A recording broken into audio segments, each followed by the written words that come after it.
fait l'école, Virginie, en quelle année, toi? Ben, comme cohorte de Audrey-Anne. On a fait en 2021-22. On a gradué l'été passé. Ou 23. Ou 2023. Oui, c'est ça. C'est ça que j'ai dit.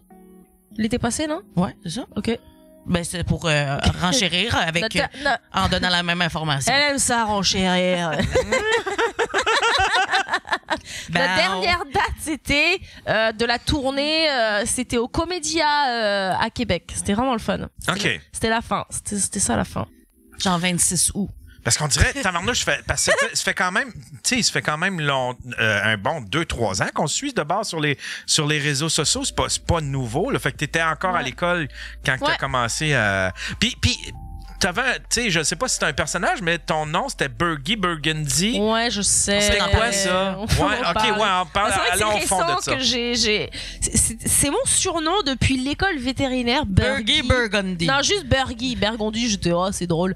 C'est pas drôle, mais juste Burgie, voilà, c'est mon surnom, mais arrivé ici, tout le monde était comme, ben, c'est Michel Bergeron qui s'appelle Burgie, donc tu vas me changer ça tout de suite. Espèce de française. Oh non! Ah, non, ouais, mais... c'est vrai, on a notre Burgie. Déjà ça, mais aussi, donc voilà, il y a déjà quelqu'un qui s'appelle comme ça, puis que c'est juste pas professionnel. Ici au Québec, c'est très québécois d'utiliser ces vrais noms. Comme nous, en France, il y a plusieurs, tu sais, un nom d'artiste, les gens se donnent des noms d'artistes, c'est pas un problème, on se pose pas la question, on trouve ça le fun, mais ici c'est non, même si c'est Audrey-Anne Tremblay. Mais juste les youtubeurs, Squeezie, Bastos. Bah, on trouve ça drôle, je sais pas, on se pose pas, mais tu sais, c'est Pierre-Yves Roy Desmarais. On trouve ça long, mais écoute, ça fait, c'est ça, on m'a dit, c'est plus professionnel de prendre son vrai nom. Ouais, mais c'est juste que ça en prendrait un qui le fasse, puis ça reviendrait, puis tout le monde fermerait sa gueule. C'est juste parce que c'est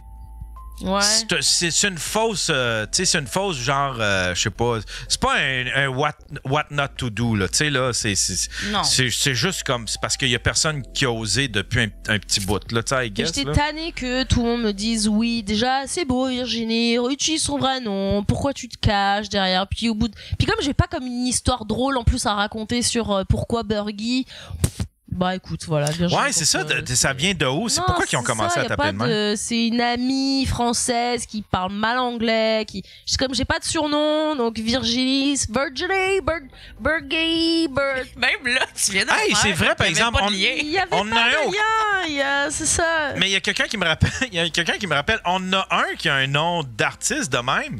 Puis Chris, c'est un de mes collaborateurs, Faf. Faf, c'en est un. Ah, ben oui. Ouais. Ben ouais. Il y a Faf. Mais il y a Nive, il y a Preach, il y en a qui utilisent des noms mais courts. il est français, Nive? Il est... Marocain? Pas français. Non, il est marocain, je pense. Mais dans le sens, il est au Québec et il utilise son nom d'artiste. C'est juste, on le connaît sous Nive, tu sais. Preach, on connaît sous Preach. Mais Preach, c'est quand même son nom de famille, je pense. C'est Eric Preach. Ouais. Le pharmacien. T'as un nom d'artiste. Pharmacien. Je pensais que c'était pharmacien. Non, mais c'est ça qu'il a choisi, puis c'est bien correct.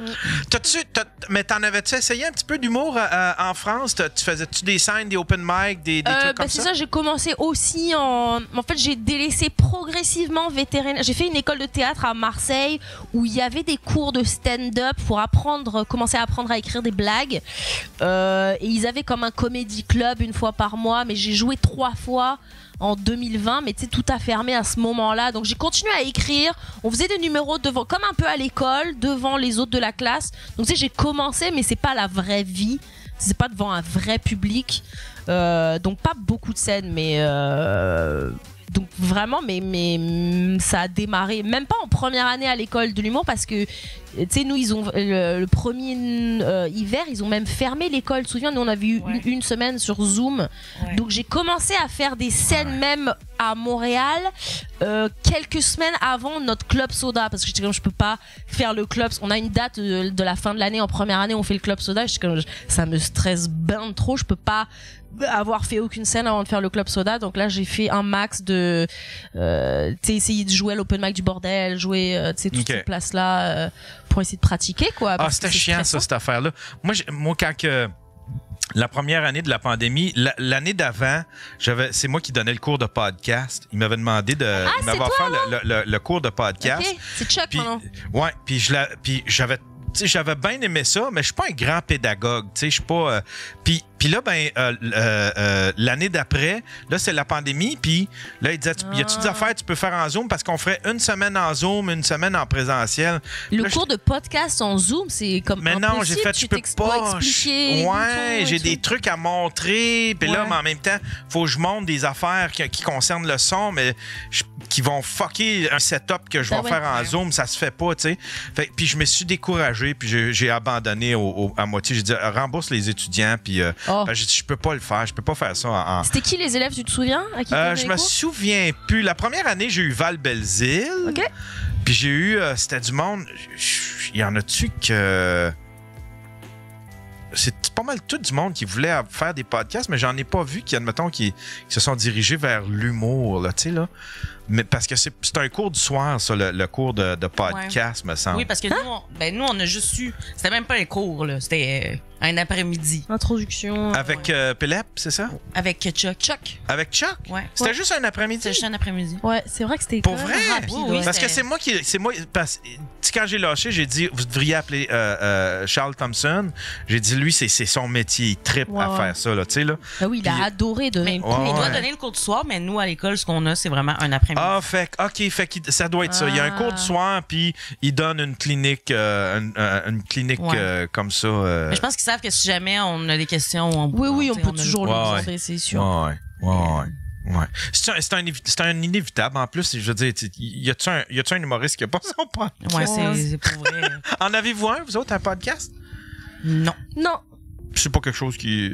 Si, mais... je pense que ça serait le fun d'avoir, mais... Tu sais, ça prend du temps, faut avoir comme un espace, faut avoir une idée. Tu sais, il y a beaucoup des podcasts où c'est des humoristes qui racontent leur vie, donc on dirait que j'aurais envie d'avoir une idée qui sort un peu avoir quelque chose. L'idée que j'avais, mais tu sais, c'est aussi ça l'affaire, c'est de savoir qui ça va intéresser, tu sais. Comme, mettons, moi, ce que je voulais, c'était trouver du monde que personne connaît, mais qui ont des vies fucked up, genre. Tu sais, ça m'intéresse parce que à un moment donné, c'est vraiment le fun d'écouter des podcasts sur les humoristes, mais tu sais, il y a des affaires des fois que t'entends dans plusieurs. Les humoristes, ils ont été généreux parce qu'ils disent non à peu près à rien, à aucun podcast, mais en même temps, c'est parce que ça a saturé le milieu, là. Tu sais, tout le monde invite des humoristes parce que sont faciles à inviter, ils sont tellement généreux, ils disent oui. C'est le fun. Ouais, effectivement, même le petit podcaster de fond de sous-sol, lui, il peut avoir PA Méthode. PA Méthode va dire oui, tu sais.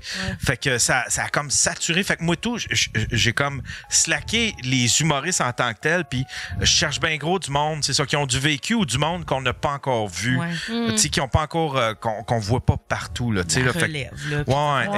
Exact. Mais en tout cas, mais tu sais, avoir à développer, à réfléchir, là, mais tu sais. Mais oui, c'est le fun, sinon d'avoir, je pense qu'on adorerait ça. Moi, je sais que ça serait vraiment cool, mais c'est ça, c'est trouver une place, trouver parce que sinon tu sais on peut louer comme chez Denise ou quoi, c'est à Montréal où c'est pas trop cher, mais après j'ai l'impression de voir beaucoup de podcasts qui sont tournés dans ces 2-3 mêmes places et juste de le voir, j'ai l'impression d'avoir déjà vu et donc je regarde pas. Tu vois ce que je veux dire? Ouais, c'est mélangeant. Comme le background c'est le même, je me dis que je l'ai déjà vu ça en fait, j'ai déjà vu écouter cette conversation. Mais c'est vrai que ça peut devenir confus. Tu sais, comme hier, j'étais allé faire celui de Victoria Charlton. Mais ça, c'est le fun. Bob, c'est des true crime un peu, là? Non, elle en a un avec son chum, Bob le chef. Puis c'est juste des discussions random, puis ça s'appelle Trip de bouffe. Tu sais, il prend une pause, puis la deuxième moitié, tu manges, puis tu jases, tu manges du Bob le chef. Là. C'est trippant au bout. Mais c'est ça, c'est dans les décors de celui de Thomas et Steph et de Deux Princes. Fait que tu as l'impression que ça devient mélangeant. C'est vrai que... Je comprends. Mais c'est vrai que c'est les mêmes studios pour bien du monde. Mais... Est-ce que vous réussissez à vous trouver du temps de scène assez facilement? T'sais, parce que toutes les deux, vous êtes relativement nouvelles, mais vieilles en âge. Vieilles en âge. T'as quel âge? Beaucoup de sagesse. T'as quel âge? Je ne vous entends plus, Yann, au studio. 35, Yann. 35, et c'est là que tu dis que je les fais pas. Ben non, ben oui, tu fais pas, t'es 35, voyons. Ouais, 35. Puis toi, t'as quel âge? J'ai 33. 33. OK. Puis est-ce que vous réussissez à vous trouver du temps de scène quand même? Tu sais, des soirées, puis... C'est ça qui est bien, si on comparait entre ici et puis la France. J'ai l'impression que en ce moment, je joue 4 soirs semaine et il y en a beaucoup des soirées. Que ce soit open mic ou soirée de rodage ou plus grosses soirées un peu à droite, à gauche. Il y en a vraiment. Mais c'est soit je me fais demander, soit moi j'écris énormément. Ouais, c'est ça. On est notre propre. On n'est pas signé nous, donc je suis ma propre agence, je suis ma propre bookeuse. Et ça me prend une grosse part de ma semaine de écrire. Est-ce que je peux jouer? Est-ce que dès que t'as un spot, checker les nouvelles soirées qui démarrent, qui pop, c'est un travail à temps plein, quoi. Hein? Ouais. Mais moi aussi, là, cette semaine, je joue 4 fois. Fait que, tu sais, c'est quand même. Tu sais, puis je veux pas non plus jouer tous les soirs, mais je trouve ça vraiment le fun d'avoir la chance de pouvoir avoir 4 soirs c'est plus cette semaine. Ça commence à être payant, mais c'est pas encore comme... Genre, c'est beaucoup de soirées, genre $50, 10 minutes. Quand tu sors en région, c'est mieux payé. Ça peut être des 100, des 150 pour des 15. Mais tu vois, c'est pas assez pour, tu vois, vivre. Payer son loyer. Pour l'instant. À moins d'avoir commencé à avoir des gros corpos. Est-ce que vous vivez de ça ici au Québec? Est-ce que c'est votre seul gagne-pain? Non. En ce moment, moi, oui. Mais on parle d'activité humoristique. Tu sais, dans le sens que je donne des cours d'introduction à l'écriture humoristique dans des écoles secondaires. Ah, OK. Ah, cool. Ils vont avoir un petit concours, puis il faut qu'ils écrivent un petit texte qui fait humour, mais sans que ce soit stand-up nécessairement, la forme qu'ils veulent. Mais tu sais, je considère que c'est vivre de mon métier. Ben oui. Ben oui, c'est ça. C'est dans le milieu de l'humour. Ben oui. Fait que, tu sais, en ce moment, je me sens vraiment chanceuse. Puis, tu sais, quand j'ai fait ma sortie de l'école de théâtre, c'est pas ça qui s'est passé. C'était pas la même situation, là, parce que c'est tellement moins rapide quand tu fais du théâtre. D'écrire une pièce, de l'envoyer, tu vas être booké quoi en 2027 si je l'envoie là. Fait que tu sais, c'est vraiment des longs processus. Là, j'ai écrit de quoi matin, mais aller le jouer après-demain. C'est très possible. Pardon, c'est juste qu'on a bugué. Ah ouais, mais je pense qu'il nous voit. Ça a coupé ici. Ah, c'est mon Internet, mais ça continue d'enregistrer. On va faire comme si de rien n'était. Attends un peu. Il y a quelqu'un qui appelle, ça doit être pour m'aviser. Hello? T'expliques quelque chose. C'est revenu. Bon, ben ça va débugger. C'était peut-être trop dramatique, ce que je disais. C'était trop dramatique. C'était théâtral. Les autres l'ont manqué, mais sur le podcast, ils vont l'entendre. Oui, désolé, mon Internet a coupé. Mon Internet a coupé. Ah, voilà. Ça, c'est ça quand on... Ouais, c'est ça. C'est tu brimes les humoristes femmes, tu veux pas qu'elles parlent. Tu veux pas qu'elles parlent. Parce que ça s'en allait vers pas de filles sur le pacing, cette affaire-là. Fait que j'ai décidé de couper ça. Je m'en allais pleurer, puis ça, c'est gênant, hein, les émotions. Bon. Voilà. Mais non.